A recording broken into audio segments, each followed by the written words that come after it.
اگه یه روز دنیا تموم بشه، اون روز چه شکلیه؟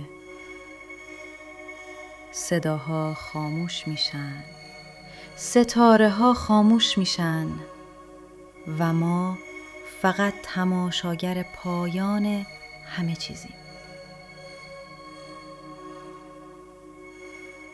در این ویدیو میخوایم بدون اغراق و بدون فانتزی دقیقاً ببینیم که علم چه چیزی درباره پایان دنیا میگه. و خب حقیقت از چیزی که تصور میکنی عجیب تره. همه چی از یه لحظه شروع شد.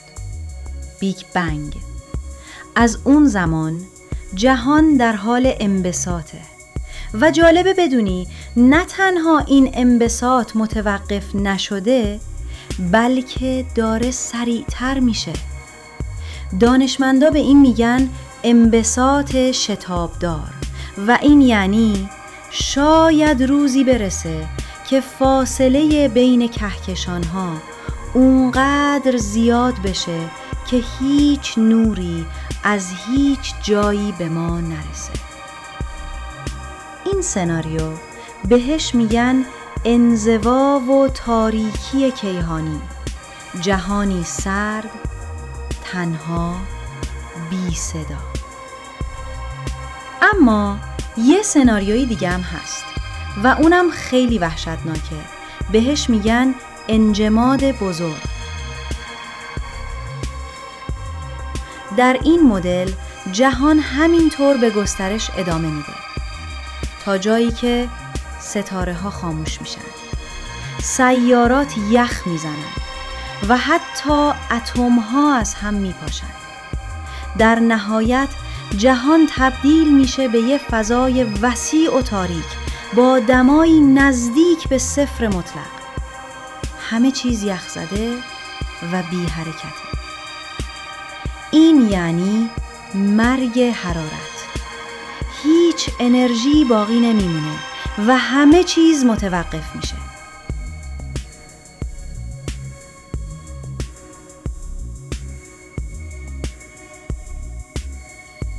برخی دانشمندا میگن شاید این انبساط یه روز متوقف شه و بعد همه چیز برگرده عقب.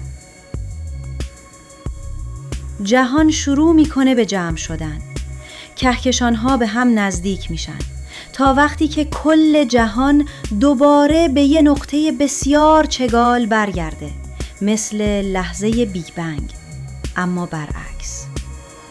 به این میگن بیگ کرانچ یا فروپاشی بزرگ، یعنی پایان با انفجار درونی همه چیز. یه مرگ داغ و چگال برای کل هستی. و حالا شاید ترسناکترین سناریو، پارگی بزرگ. تئوری میگه انرژی تاریک انقدر زیاد میشه که نه تنها کهکشان‌ها بلکه ستاره‌ها، سیارات، اتم‌ها و حتی ذرات زیراتمی یکی یکی از هم میپاشن. ما هنوز نمیدونیم کدوم یک از اینها واقعا اتفاق میفته، ولی چیزی که قطعیه اینه: جهان جاودانه نیست و ما در میانه این عظمت فقط جرقه‌ای کوتاه هستیم. عطر لحظه ها رو بدون، چون شاید این آسمون پر ستاره یه روز خاموش شه. اگه از این ویدیو خوشت اومد کانال رو دنبال کن تا قسمت بعدی در امان کیهان باشی.